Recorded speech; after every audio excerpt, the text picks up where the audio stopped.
troisième action forte au niveau de la CPME, on est sur le terrain des marchés publics, avec la volonté de faire bouger l'appréciation des critères sur les offres de manière à être plus proche de la réalité du territoire.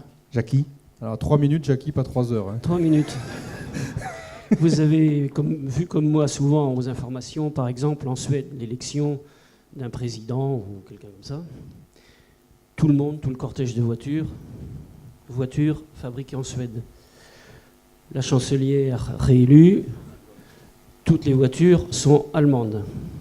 Ces deux pays-là sont dans le marché européen avec le code des marchés publics.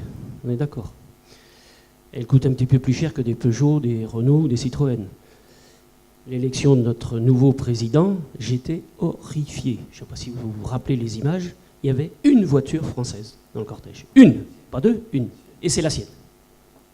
Voilà. Toutes les autres du service public qui sont là sont des Ford. Alors on est nous aussi soumis au code des marchés publics comme l'Allemagne et autres. Comment eux font pour avoir des véhicules de leur nationalité, de leur pays, et pas nous. Bon, il faudra me donner, peut-être que vous avez une explication. Après, notre action, le marché de notre fameux hôpital, avec notre directeur qui ne veut pas nous recevoir. On a fait un petit calcul. Je pense que pour certains d'entre vous, vous l'avez parcouru. Sur 75 millions d'euros investis, si on avait pris le troisième sur le marché, qui coûtait 3,5 millions d'euros de plus que le groupe qui a été retenu, on aurait eu 24 600 000 euros de retour dans les caisses de l'État. Mais pourquoi on ne l'a pas fait? Pourquoi on a laissé le directeur acheter au moins cher? Puisqu'en fin de compte, on a perdu 21 millions d'euros. Alors, est-ce que on va continuer longtemps comme ça à dépenser de l'argent public, c'est-à-dire le nôtre, à fond perdu? C'est-à-dire qu'on le jette dans un puits. On ne calcule pas. Nous sommes allés quand même à France Stratégie. On a été auditionné par une équipe de gens merveilleux qui nous demandait pourquoi on avait eu cette idée. Quand on est chef d'entreprise, enfin, je pense qu'on fait tous le même boulot, le matin on investit 1 euro, on essaie de savoir combien il va nous revenir sur cet euro. Manifestement, à Bercy, ce n'est pas le sujet. Notre action, on a besoin de demain. Alors, demain, est-ce que vous vous engagez à ce que le code des marchés publics soit réformé de manière à ce que ce ne soit pas, je dirais, le gras de papier qui est dans son petit bureau, auquel on demande de coucher sur le papier, de lancer une consultation, et qui, lui, fait en sorte de prendre forcément le moins cher. Est-ce qu'enfin, un jour, dans le code des marchés publics, on privilégiera l'intérêt général? Est-ce que vous êtes d'accord avec ça? C'est-à-dire la remontée de notre argent vers les caisses de l'État pour arrêter d'en consommer un peu moins. Merci pour la Vous l'avez question. compris, on veut faire bouger les lignes sur les critères sur les marchés publics de manière à valoriser l'impact territorial et les entreprises responsables. J'ai déjà apporté un début de réponse tout à l'heure, mais observation générale. Le code des marchés publics n'est pas une loi, c'est un décret. Et c'est un décret qui transpose les directives européennes et qui va plus loin que les directives européennes. Plus loin, surtout. Beaucoup plus loin. C'est ça le problème. Le problème du code des marchés publics, je dis bien que c'est un décret. Ouais. C'est que ce soit un décret. Pourquoi? Parce que comme c'est un acte réglementaire, c'est Bercy qui a la main. Et c'est la direction des affaires juridiques de Bercy qui rédige le code des marchés publics, de A à Z. Donc, en tant que député, la première chose sur laquelle je me battrai, c'est de passer d'un acte réglementaire à un acte législatif. Parce qu'à partir du moment où c'est un acte législatif, il y a un débat devant le Parlement. Ça vous donne la main. Et le débat, nous ne l'avons plus. Nous ne l'avons pas. Je suis d'accord avec vous pour dire que c'est une affaire de technocrates. La deuxième chose, c'est que comme en France, on surajoute toujours aux normes, votre réponse, votre interrogation sur les voitures, c'est simplement parce qu'en Suède, on ne décline pas les directives européennes de mise en concurrence pour en faire des choses beaucoup plus sévères et restrictives. Ce sujet-là, Ça fait 17 ans qu'on en parle. Le Code des marchés publics a été modifié une première fois par Laurent Fabius, ensuite par Francis Maire, ensuite par tous les ministres successifs. Donc il y a un vrai débat, il y a un vrai sujet sur le Code des marchés publics qui va bien au-delà des critères. Je vais quand même vous dire deux choses. Moi, quand j'ai été premier adjoint au maire de Belfort et premier vice-président de l'agglomération en charge des finances, je me suis rendu compte qu'on n'arrivait pas à acheter de voitures Peugeot. Parce qu'un jour, je me suis fait engueuler par M. Nédé, chez qui j'ai amené ma voiture, qui m'a dit « Je viens de perdre le marché, c'est Fiat, vous avez acheté des Fiat. » Alors j'ai repris tout avec les services. Et effectivement, enfermé par des critères fixés de manière simpliste, je dis bien de manière simpliste, qui amenait en fait à avoir un critère du moins 10 ans et non pas du mieux 10 ans, on ne pouvait pas faire autrement que d'acheter les Fiat qui étaient moins chers et qui répondaient aux différents critères. Alors j'ai essayé de réfléchir à la solution. La solution, et un soir où j'étais invité à dîner chez un chef d'entreprise du Sud Territoire, je dînais avec M. Thierry Peugeot. Et je lui ai dit, comment se fait-il que vos concessionnaires ne soient pas capables de nous proposer des produits qu'on puisse acheter à des prix? Il ne savait pas répondre à la question. Pour une bonne simple raison, c'est que si on met des critères généraux sur un marché, on n'arrivera jamais à choisir l'entreprise française ou le fournisseur français. Alors j'ai alloti les marchés à la ville. Et je les ai allotis en fonction de l'utilité. J'ai dit, il nous faut des véhicules pour ça, pour ça, pour ça, pour ça. Et grâce à ça, sur un lot, on a pu prendre des véhicules français. Mais sur les autres lots utilitaire, le fourgon Fiat, il était toujours meilleur marché. Deuxième réflexion. Autant je pense que le législateur doit prendre la main sur le Code des marchés publics, autant je pense qu'on n'empêchera jamais l'acheteur d'acheter ce qu'il veut et de travailler avec qui il veut. En tant qu'avocat spécialiste des questions de droit public, moi qui accompagne de nombreux acheteurs publics, ils arrivent toujours à choisir qui ils veulent. La question, c'est le problème de l'avenantage. Et quand vous parlez en BTP, c'est l'entreprise qui rentre sur un marché en étant effectivement 20 à 25% moins chère. Alors on la prend parce qu'elle est moins chère. Et ensuite, elle fait de l'avenant en fonction d'imprévus, de suggestions, etc. Et l'avenantage, elle sait qu'il lui permet d'augmenter son prix de 20%.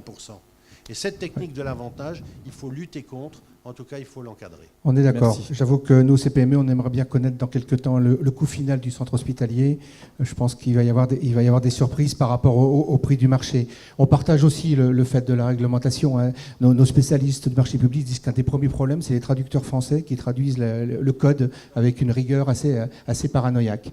Voilà. Ceci dit, on voit des exemples qui marchent. On va avoir l'occasion aussi d'en parler pour faire bouger les lignes. Christophe ? Oui, alors évidemment, j'entends en tant que député être à vos côtés par rapport à ce combat, comme je l'ai été sur le marché de l'hôpital. Hein. Je rappelle qu'à l'époque, j'ai fait une tribune dans le magazine départemental pour hurler contre le lotissement tel qu'il était fait à l'hôpital Médian. À l'origine, il y avait 21 lots qui étaient prévus, et subitement, pour les raisons d'économie, on a fait 6 lots. Et en faisant 6 lots sur un marché aussi énorme, on a écarté toutes les entreprises locales. Bon, il y en a bien quelques-unes qui se sont mis ensemble pour essayer de postuler sur un des lots, mais qui n'étaient pas positionnés. Conclusion, c'est tous les majeurs qui ont pris, mais comme elles n'avaient pas non plus les ressources locales, donc elles ont fourni le matériel, et elles se sont tournées vers les entreprises locales pour faire de la sous-traitance de main-d'œuvre, pour la pose de matériel qu'elles n'avaient pas elles-mêmes vendu. Donc en fait, c'est comme ça que nos entreprises ont eu des miettes pour occuper leurs salariés, j'allais dire, avec des marges extrêmement faible, exclusivement sur la main-d'œuvre, et c'est comme ça qu'on installe du matériel, des volets qui ne s'ouvrent pas, des chambres surchauffées, etc. Alors, il y a un levier quand même au niveau des collectivités locales. Moi, j'ai regretté, et j'ai aussi râlé à ce niveau-là. Il faut savoir que ce projet d'hôpital Médian, il a vu le jour parce que toutes les collectivités locales ont participé. Le conseil départemental, on a acheté le terrain et on l'a offert à l'hôpital. Bon. Qu'est-ce qui aurait empêché de conditionner la cession gracieuse du terrain à un allotissement? C'était très simple. On faisait une convention, on disait, ben voilà, nous, département, on vous aide au projet, on vous donne le terrain. Mais la condition, c'est qu'il y ait tant de l'eau, ou peut-être pas forcément, ou une fourchette de l'eau, on va dire, parce que c'est pas forcément facile à l'origine. Pourcentage. Mais on aurait été en capacité de le faire. Voilà. On leur a fait un superbe cadeau de centaines de milliers d'euros, et à l'arrivée, il n'y a pas eu de contrepartie. Donc je pense que localement, toutes les collectivités doivent aussi avoir la volonté de faire une pression sur ce genre de choses-là. Ça recommence aux Chinois, là. Il y a pour 40 millions de travaux aux Chinois, c'est un lot. Le Chinois, pour 40 millions, c'est une entreprise qui va faire la pluie et le beau temps. Donc je pense que c'est une vigilance permanente, et je pense que le boulot des parlementaires de l'aire urbaine demain, comme hier, c'est de veiller à ce que ce genre de choses-là ne se déroule pas. Merci. Frédéric, Merci. Cartier. Une toute et petite après chose Michel. en rajout de ce qui a été dit. Alors bien entendu, la surtransposition des normes européennes, on est bien d'accord. En France, on veut toujours la veille plus blanc que blanc. Quand une norme est là, nous, on la met ici. Donc on est toujours plus fort. Je suis bien d'accord. Par contre, quand on parle des fonctionnaires de Bercy, moi, je voudrais quand même remettre... C'est facile de toujours taper sur les technocrates ou taper sur les énarques, excuse-moi. Je trouve que c'est la solution de facilité. Les patrons, c'est quand même les élus. Et il y avait un ministre, en l'occurrence M. Macron, mais il y en a eu les ministres de chez nous exactement pareil au préalable. Les patrons, c'est quand même les élus. Et on le voit dans nos communes, je pense que ou dans vos collectivités chacun, c'est pas les services qui commandent, c'est vous qui commandez quand vous avez été élu. Ben, c'est notre rôle de commander. Donc on ne doit pas se faire imposer les choses par les services administratifs qui sont sous notre hiérarchie. Donc arrêtons de toujours botter, c'est ou la faute de l'Europe ou la faute des fonctionnaires. Les fonctionnaires, ils sont là pour obéir à la politique qui est mise en place. Voilà. Alors, je suis assez d'accord. Moi, j'ai un problème avec les énarques, mais c'est personnel, c'est autre chose. Moi, je vais vous parler de mon expérience, parce que la politique, c'est beaucoup des paroles, c'est aussi beaucoup des actes. Ça fait 9 ans que je suis maire de Val-d'Oie, et on a fait beaucoup de projets. Et là, on est en cours, on est à Val-d'Oie, un projet de 5 millions d'euros. Donc, toutes les contraintes possibles en termes d'appel d'offres, toutes. Eh bien, il y en a pas mal par ici. On a fait travailler avec des entreprises du coin. Il n'y a pas d'entreprise étrangère. On a choisi, aux grosses œuvres, une entreprise locale par rapport à une entreprise étrangère qui était beaucoup moins chère. Pourquoi ? Parce que la loi permet plein de choses. Les élus ont les choses en main. Pourquoi ? Parce qu'on a mis le prix, c'est 50%. On a mis la valeur technique, c'est 40%, et on a mis l'impact environnemental, c'est 10%. Et résultat, moi, en tant qu'élu, avec la même contrainte que directeur de l'hôpital, je ne fais travailler que les entreprises de l'aire urbaine et d'Alsace. 5 millions qu'on réinjecte. Donc moi, je veux bien qu'on dise qu'il y a des lois à refaire. Non, il y a simplement des élus qui aient un petit peu de courage, qu'on travaille. Et ça, c'est une réalité. Demandez à les chefs d'entreprise, ils sont ici. Je crois qu'il n'y a pas de souci. Donc l'avant tout, c'est ça. C'est une volonté de l'élu. Et on l'a fait. Et je vous assure qu'un marché de 5 millions, c'est un marché aussi contraignant que celui de l'hôpital. Après, il faut choisir aussi un architecte local. Parce que c'est une fois que vous avez un architecte local, vous aurez plus facilement... Donc, mais il ne faut pas hocher la tête, c'est une réalité. Nous, on l'a fait. 5 millions, la commune, elle emprunte 5 millions, elle les rend à l'économie locale. Alors, on peut me dire, on va changer. Non, la loi, elle n'est pas à changer. Elle est simplement qu'on ait tous une prise de conscience collective. Elle permet plein de choses, la loi. Par contre, je vous confirme que quand vous dites à l'architecte, moi, je ne veux pas prendre le premier, je vais prendre le deuxième, on dit, oh là là, attention, voilà, vous êtes sûr, on va peut-être... Mais non, c'est pas ça. C'est une question de courage. Nous, on l'a eu, ça marche, les entreprises, elles fonctionnent. Le chantier, il avance, il sera sûrement de bonne qualité, c'est un super projet. Donc voilà, moi je veux bien tout ce qu'on veut, mais avant tout, la vérité de ce soir, c'est que les élus, il faut qu'ils aient du courage et qu'ils sachent imposer les choses. Merci. C'est pas polémique. Vas-y. Le courage, certainement. La lucidité, certainement. Mais attention, et c'est pour ça que les élus ont une certaine réserve. C'est le délit de favoritisme. Non, mais nous, On est entièrement d'accord.